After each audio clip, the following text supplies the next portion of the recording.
97940072 మరియు 73.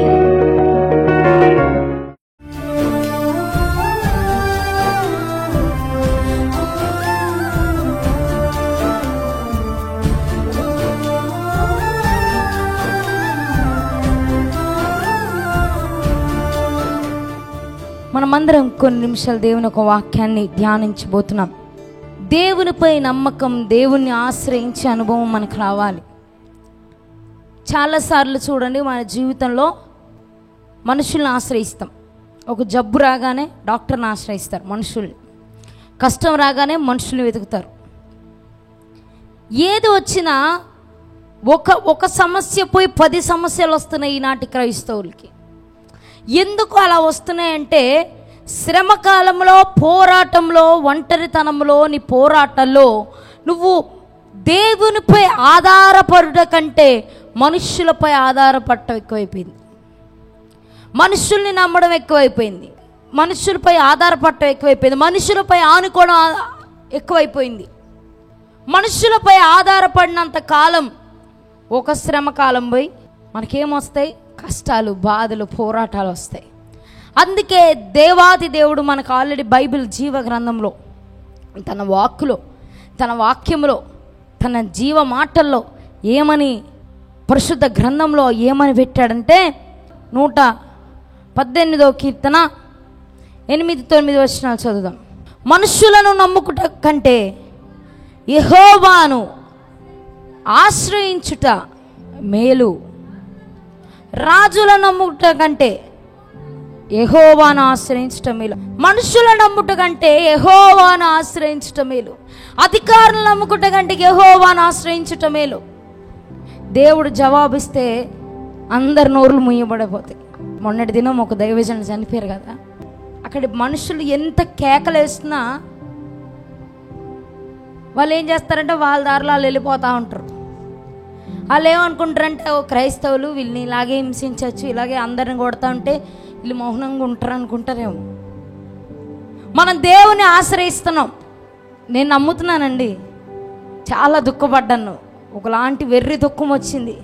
ఆ దైవజనుడు చనిపోయాడని ఒక మరణ వార్త చెవులో వినిపించగానే ఒకలాంటి వెర్రి దుఃఖం, ఒకలాంటి బాధ హృదయాన్ని పిండిపాడేసింది. అప్పుడు అనుకున్నాను, యేసయ్య నువ్వు చూస్తున్నావు, నీతికి న్యాయానికి కర్త అయిన నీవు చూస్తున్నావు, నువ్వు జవాబిస్తావు.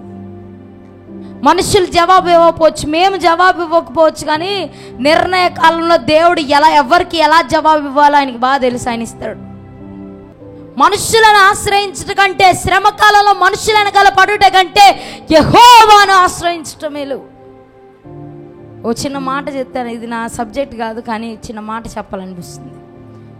ఒక రెడ్ సిగ్నల్ దేవుడు మనకి వేస్తున్నాడు. దైవజనుల కోసం ప్రార్థించడానికి ఈనాటి క్రైస్తవులకి దేవుడు ఏం చేస్తాడంటే ఒక రెడ్ సిగ్నల్ ఇచ్చాడు. ఇప్పుడు మేలుకొని నువ్వు దైవజనుల కోసం, క్రైస్తవుల కోసం, మన దేశాల కోసం నువ్వు ప్రార్థన చేయకపోతే, నువ్వు ప్రార్థించకపోతే నువ్వు చాలా బాధల్ని ఫ్యూచర్లో మనం ఎదుర్కోవాల్సింది. మీరైనా నేనైనా బాధ్యత కలిగి దేవుడు ఒక రెడ్ సిగ్నల్ ఇచ్చాడు. ఆ సిగ్నల్కి చూసి, ఆ రెడ్ సిగ్నల్ని చూసి ఆగినవాడు, ఆగి మనం ఏం చేయాలంటే ప్రార్థన చేయాలి. దైవజనులు కలిగి ఉండడం మనకు ఆశీర్వాదకరం. అలాంటి దైవజనులు పోగొట్టుకున్నందుకు మనం చాలా రిగ్రెట్ ఫీల్ అవ్వాలి. చాలా రిగ్రెట్ ఫీల్ అవుతున్నాం. అయ్యో, మునుపు ప్రార్థన చేస్తుంటే భారం కలిగి బాగుండేది కదా అనిపిస్తుంది. ఇప్పుడైనా సంఘాలు మేలుకొని ప్రార్థన చేయడం ప్రారంభించాలి. మనుషులను ఆశ్రయించట కంటే యెహోవాను ఆశ్రయించట మేలు. ఈరోజు శ్రమ కాలంలో నువ్వు మనుషులు వెనకాల పరిగెత్తుట కంటే ప్రభువుని నమ్మడం మేలు. ఎవరొచ్చినా, ఎవరు వెళ్ళినా, ఎవరిచ్చినా, ఎవరు ఇవ్వకపోయినా, ఎవరున్నా, ఎవరు లేకపోయినా నువ్వు దేవుని నమ్మితే చాలు, ఆయన నీ శ్రమ కాలంలో నిన్ను నడిపిస్తాడు. నీ పోరాటంలో ఆయన నిన్ను నడిపిస్తాడు. నీ పోరాటంలో ఆయన నిన్ను నడిపిస్తాడు. నీ శ్రమ కాలంలో ఆయన నిన్ను నడిపిస్తాడు. నీకుండవలసిన జీల్ ఏంటిదో తెలుసా? మనుషులను ఆశ్రయించడం కంటే యెహోవాపై నమ్మకం ఉంచటం మేలు. ఈరోజు యెహోవాపై నమ్మకం, ట్రస్ట్ అంటు ద గాడ్, దేవుడిపై నమ్మకం ఉండాలి. నీ పోరాటం నుంచి, నీ శ్రమకాలం నుండి, నీ ఒంటరితనంలో నుంచి, నీ కన్నీటి బ్రతుకులోను కూడా ఆయన నిన్ను నడిపించగలడనే నమ్మకం నీకు ఉండాలి. నమ్మకం అద్భుతానికి దారితీస్తుంది. నమ్మకం అనేది ఒక డోర్ లాంటిది అద్భుతాలకి. ఈరోజు ప్రియ దేవుని బిడ్డలారా, నీకు నమ్మకం ఉందా? దేవునిపై నమ్మకం ఉంచడం ద్వారా వచ్చే ఆశీర్వాదాలు కొన్ని దేవుడు నాతో మాట్లాడాడు. ఆ విషయాలు మీతో పంచుకోవాలనుకుంటున్నాను. కీర్తనల గ్రంథం 112వ కీర్తన 7వ వచనం. వారి హృదయము యెహోవాను ఆశ్రయించి స్థిరముగా ఉండును. వాడు దుర్వార్తను జడియడు. హల్లెలూయా. నువ్వు దేవుణ్ణి ఆశ్రయిస్తే అంట నువ్వు దుర్వార్తకి జడియవంట. దుర్వార్తని చెవులో పడినా దుర్వార్త రాదని నేను చెప్పను. ఈ లోకమంతా దుర్వార్తలతో నిండినదే. చూడండి, ఫోన్ ఓపెన్ చేయాలంటే భయం వేస్తుంది. ఎప్పుడు ఏదో చెడ్డ వార్త, ఎప్పుడు ఏదో ఒకటి. బయట దేశాల్లో జరిగితే అనుకోవచ్చు, మన భారతదేశంలో జరుగుతుంది ఇంకా బాధాకరం. ఏదో ఒక చెడు వార్త. ఆ చెడు వార్తలు నీకు వినిపించినా కూడా అంటే నువ్వు జడియవంట. అంటే ఆ చెడు వార్తలు నీ గుమ్మం ఎదుట కూడా రావు. ఎప్పుడు చెప్పండి? యెహోవాను ఆశ్రయించినప్పుడు, నువ్వు దేవుణ్ణి ఆశ్రయించినప్పుడు, దేవునిపై నమ్మకం ఉంచినప్పుడు, దేవునిపై విశ్వాసం ఉంచినప్పుడు నువ్వు చెడు వార్తలకి జడియవు. నీ పోరాటము, నీ చెడు వార్తలు, నీ సమస్యలు ఎలా ఉంటాయంటే ఒక చెడు వార్తలు. చూడండి, ఏదైనా జరిగితే మన వీధిలో జరిగితేనే మనకు భయం వేస్తుంది. ఈరోజు భయంకరమైన కార్యాలను కలవర పెడుతున్నాయేమో, భయంతో ఉన్నారేమో, కలవరంతో ఉన్నారేమో. దేవుని ప్రతినిధిగా చెప్తున్నాను, నీవు దేవుణ్ణి ఆశ్రయించగలిగితే చెడు వార్తలకి నువ్వు జడిసే మనిషివి కాదు. ఈరోజు నువ్వు బెదరకూడదు, జడియకూడదు. నిబ్బరం కలిగి ధైర్యంగా ఉండాలంటే నువ్వేం చేయాలంటే యెహోవాను ఆశ్రయించే అనుభూతిలోకి రావాలి. నీ కష్టకాలంలో, నీ శ్రమ కాలంలో, నీ పోరాటంలో ఎల్లవేళలా యెహోవాను ఆశ్రయించే అనుభూతి మనకు కావాలి. కీర్తనకారుడు అక్కడ చాలా క్లియర్గా ఉంది. కీర్తనలో 112వ కీర్తనలో ఏమనుందంటే, దేవుణ్ణి ఆశ్రయించేవాడు చెడు వార్తలకి జడియరు. ఈరోజు నిన్ను ఏ కార్యం కలవర పెడుతుందో ఆ కార్యాన్ని దేవుడి ఎదుట పెట్టు, దేవుణ్ణి ఆశ్రయించు. మీకే చెప్తున్నాను, దేవుణ్ణి ఆశ్రయించే అనుభూతి నీకు ఉంటే నువ్వు చెడు వార్తలకి జడియవు. ఈరోజు కలవరం పెడుతున్నాయా కొన్ని విషయాలు. భయంకరమైన రోగం, క్యాన్సర్ కంటే పెద్ద రోగం అది.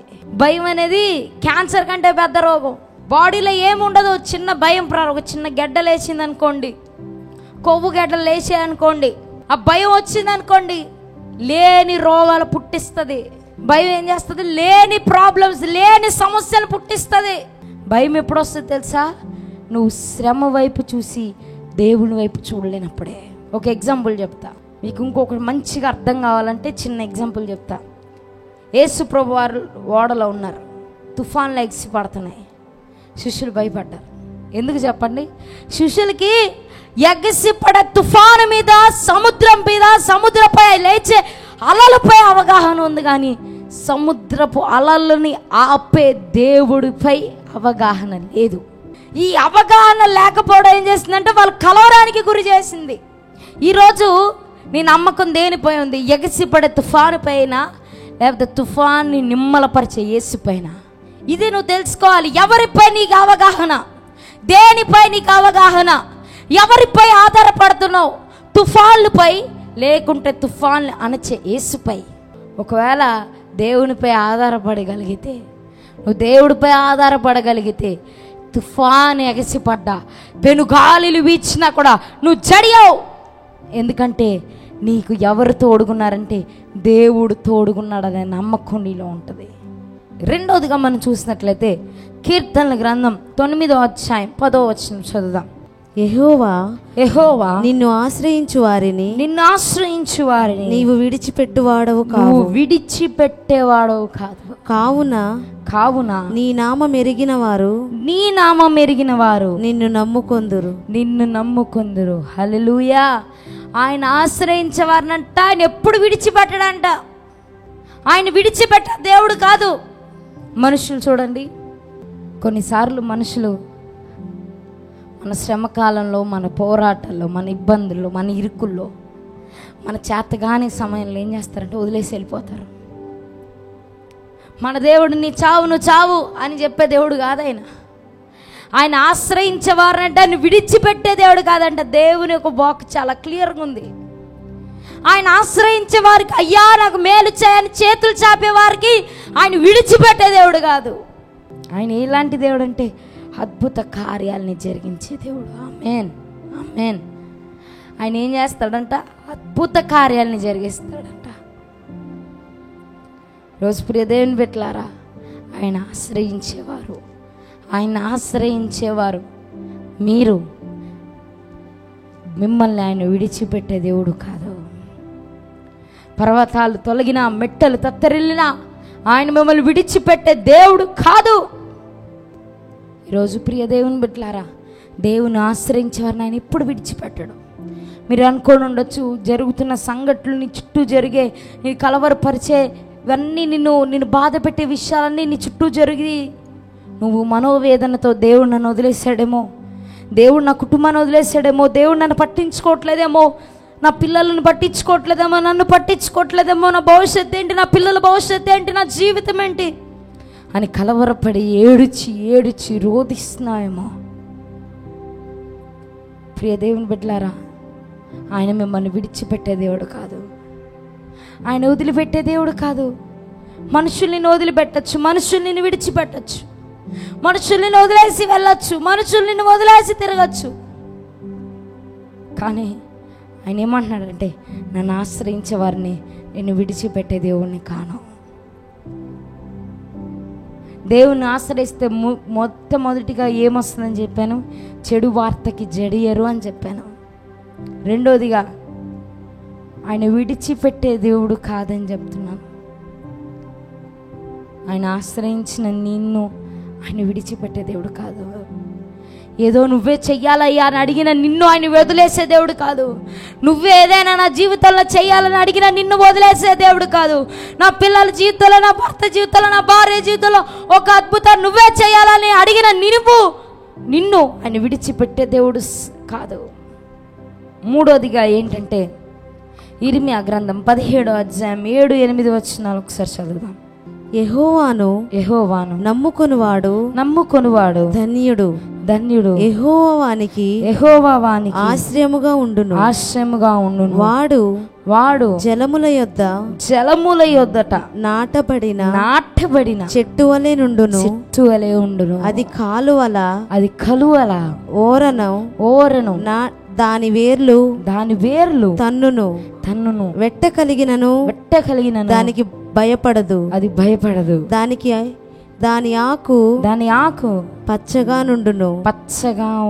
వర్షము లేని సంవత్సరమున చింతనొందదు, కాపు మానదు. హల్లెలూయా, హల్లెలూయా. ఇక్కడ ఏం మాట్లాడుతున్నారంటే, దేవుణ్ణి ఆశ్రయించేవారంట, దేవుని నమ్ముకునేవారంట ఒక నీటి కలువల యొద్ద నాటబడిన చెట్టుగా ఉంటారంట. ఒక నీటి కలువల యొద్ద నాటబడిన చెట్టుగా ఉంటారంట దేవుని ఆశ్రయించేవారు. అంటే నువ్వు దేవుని ఆశ్రయిస్తే నువ్వు ఎప్పుడు ఫలించే చెట్టుగా ఉంటావు. నీ పక్కన వాగు ఎండిపోయినా, వర్షం పడకపోయినా, ఏమి అయినా నీ ఆకులు ఎప్పుడు పచ్చగా ఉంటాయి. నువ్వు ఈ నిత్యము ఫలిస్తావు. ఈ లోకంలో ఎన్ని కార్యాలను కలవరపెట్టినా నువ్వు దేవుణ్ణి ఆశ్రయించే వ్యక్తివైతే నువ్వు ఎప్పుడు నీవు ఆశీర్వాదంగా ఉంటావు, ఇతరులకు ఆశీర్వాదకరంగా ఉంటావు. ఈరోజు ప్రియ దేవుని బిడ్డలారా, ఈరోజు నీవు ఆశీర్వాదకరంగా లేవు. క్రైస్తవులు అనబడుతూ ఫలించలేని స్థితిలో మనం ఉన్నాం, ఫలించలేని స్థితి. కానీ ఇక్కడ దేవుని ఒక వాక్యం చాలా క్లియర్గా ఉంది. నువ్వు దేవుని ఆశ్రయించగలిగితే నువ్వు ఎప్పుడు ఫలిస్తావు, ఎప్పుడు నీకు పండ్లు ఉంటాయి నీ చెట్టుకి, ఎప్పుడు నువ్వు దీవెనగా ఉంటావు, ఎప్పుడు నువ్వు మేలుగా ఉంటావు.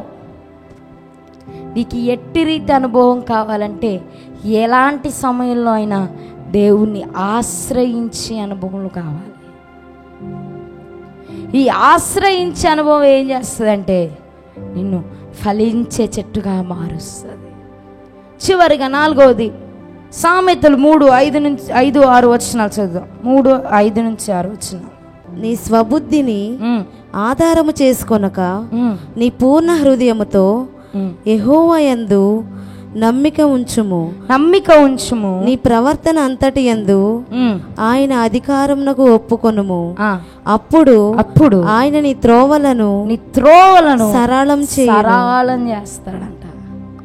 ఈ నమ్మిక ఉంచితే 4వదిగా వచ్చే ఆశీర్వాదం ఏంటి చెప్పండి? నీ త్రోవల్ని ఆయన ఏం చేస్తాడు? సరళం చేస్తాడు.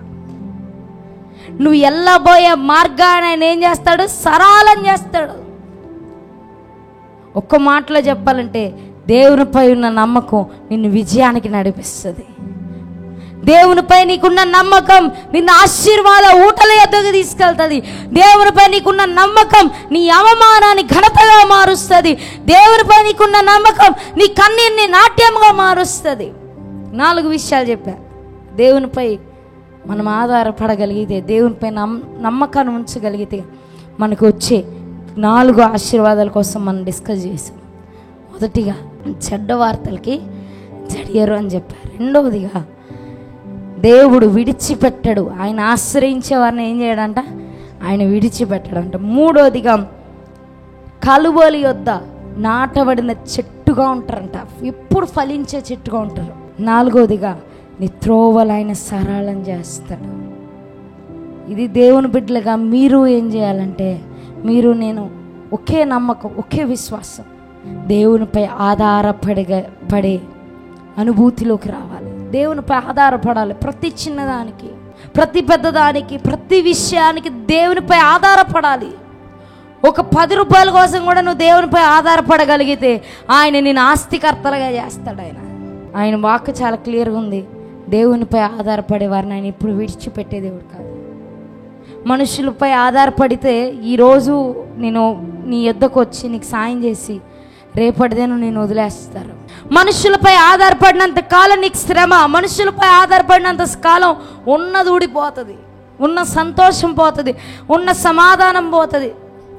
మనుషులపై ఆధారపడినంతసేపు మనుషులు ఏదో ఒకటి అంటానే ఉంటారు. ఎప్పుడు నా మీద పడి బతుకుతారు.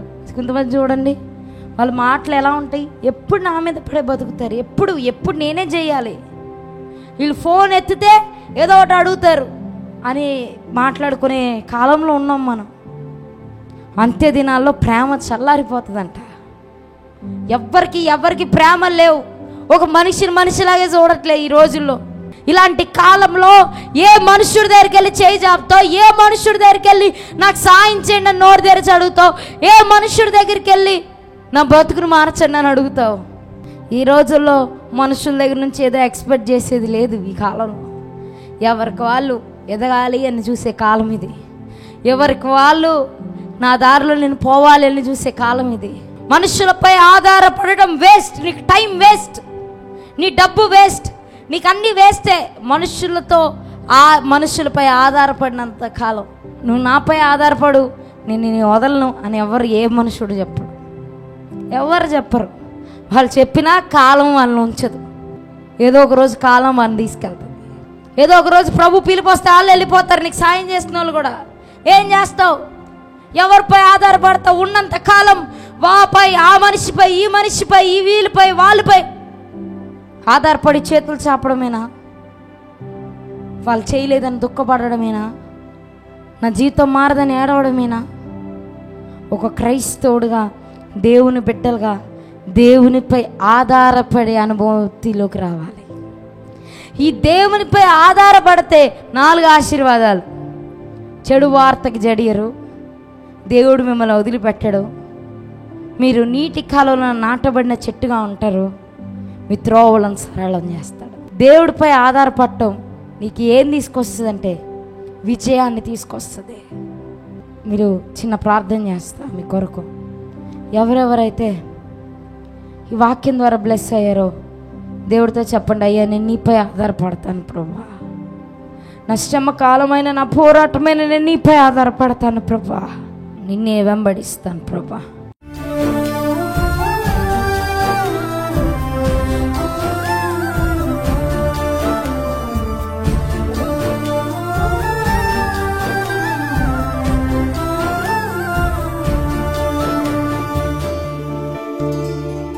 మహాగణుడా, మహోన్నతుడా, నిన్న నేడు నిరంతరం ఏకరీతిగా ఉండు మా యేసయ్య. నీపై ఆధారపడే అనుభూతిలోకి రావాలి యేసయ్య. నీపై ఆధారపడాలి, నీపై ఆధారపడాలి. ప్రతి బిడ్డని పేరు పేరు చొప్పున ఆశీర్వదిస్తున్నాం తండ్రి. నిన్ను ఆశ్రయించే వారి చెయ్యి వదిలిపెట్టే దేవుడు కాదు ప్రభువా. ఎవరెవరైతే ఈ మధ్యాహ్న కాల సమయంలో వారికి వారు సమర్పించుకుంటున్నారో, నీపై ఆధారపడే అనుభూతిలోకి రావాలనుకుంటున్నారో, వారందరి జీవితంలో ఒక అద్భుత కార్యం జరుగును దాకా అని ప్రార్థిస్తూ ఉన్నాం.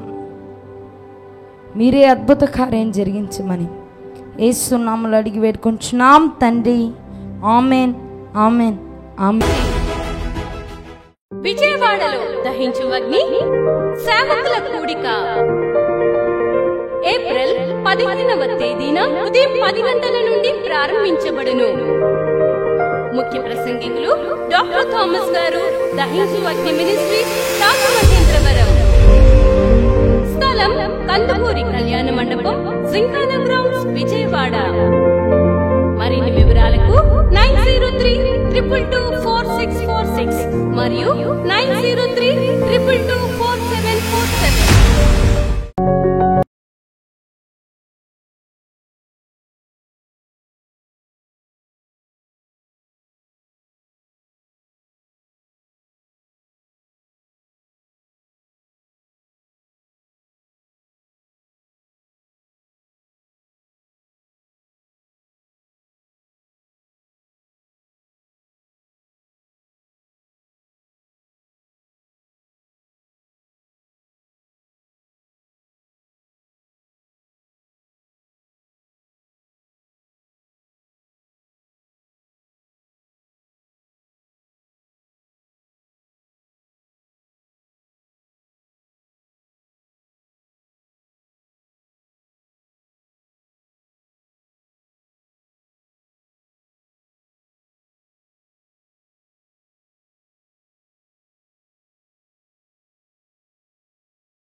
.0072 మరియు 73.